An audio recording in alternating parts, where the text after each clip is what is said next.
As the caravan of Nerevar now made for the capital of Veloth, Anon Almalexia, there came great rumblings from the oblivion. A duke among scamps wandered into the House of Troubles, pausing before each scripture door to pay his respects, until finally he was met by the major domo of Maroon's Dagon. The Duke of Scamps said, "I was summoned by Lord Dagon, master of the foul waters and fire, and I have brought the penance of my 7 legions."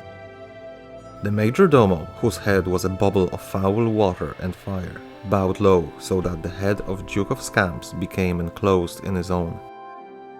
He saw the first pennant, which commanded a legion of grim warriors who could die at least twice.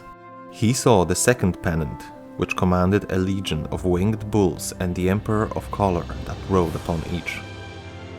He saw the third pennant, which commanded a legion of inverted gorgons, great snakes whose scales were the faces of man. He saw the fourth pennant, which commanded a legion of double-crossed lovers. He saw a fifth pennant, which commanded a legion of jumping wounds looking to hop onto a victim. He saw the sixth pennant, which commanded a legion of abridged planets. He saw the seventh pennant, which commanded a legion of armored winning moves. To which the major domo said, "Duke Uta, your legions, while mighty, are not enough to destroy Nerevar or the Triune Way. Look upon the Hortator, and see the wisdom he takes to wife." And they looked into the middle world and saw, evaporating in a throng of thunder, of red war and chitin men, where destinies take him further from our ways, the heat that we have wanted, and pray they still remember, where destinies clothe the distance, glad in a golden east that we saw it now, instead of the war and repair of oblivious fracture, a curse upon the Hortator, and 2 more on his hands. And the Duke of Scamps saw the palms of Hortator, upon which the egg had written these words of power, Gartok Padom, Gartok Padom. The ending of the words is Alm Sivi. And so, during the Nerevar's and Vivec's travel to city, which now we know as Mournhold, things are happening in the plane of oblivion. A scamp leader named Kehuta comes to the House of Troubles.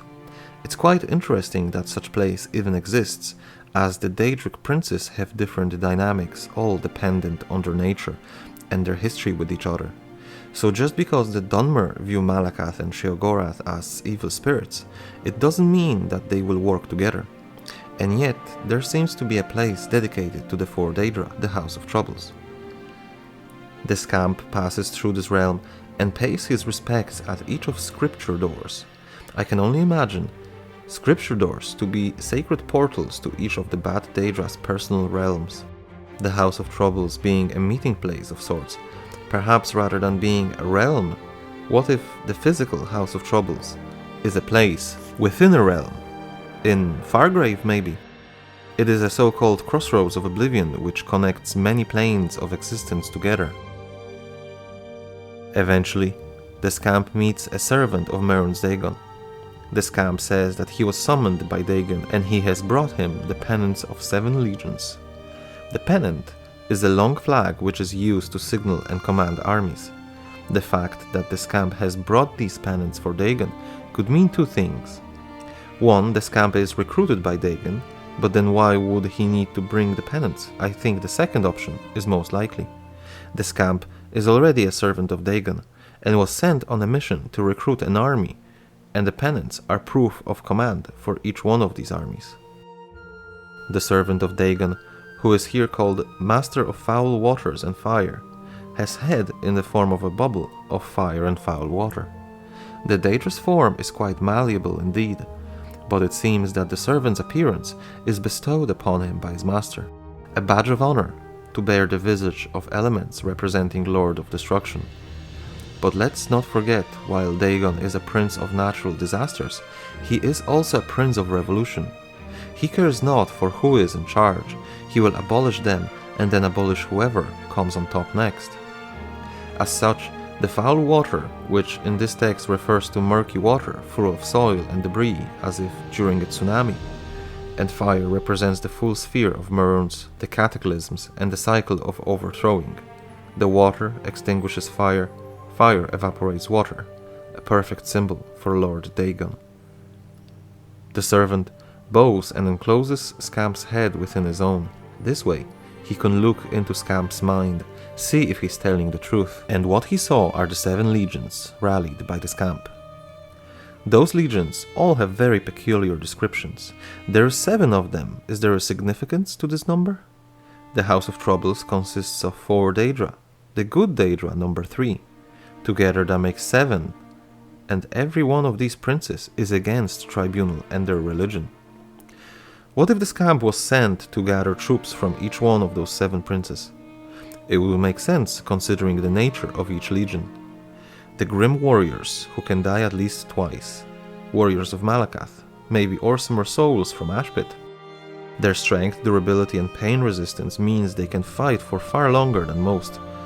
Or it could be live orcs who, when killed, go to Ashpit and from there are summoned again. That's how they can die twice. Armored winning moves. Of course the barons who move like this come to mind, and by their association with the demi-prince Fanuit Hen, a scion of Boethia, we can assume that these are soldiers of the Prince of Plots. Abridged planets.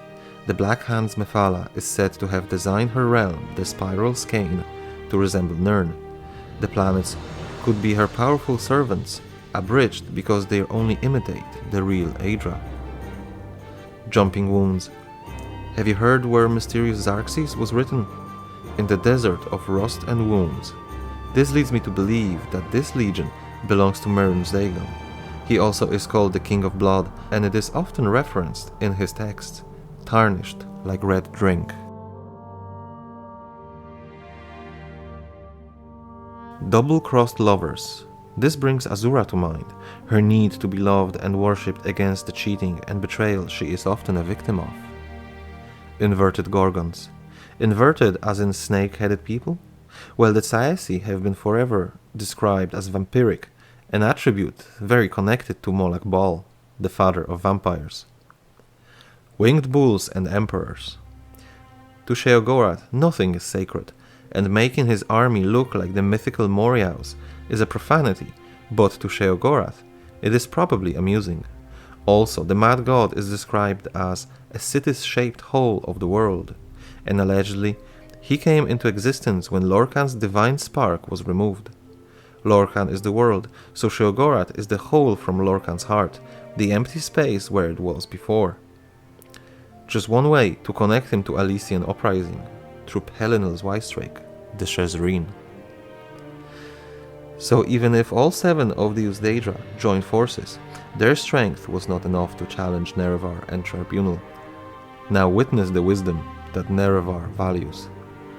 The servant and the Scamp beheld the fate of Nerevar and of Chimeri people disappearing through war with the Nords.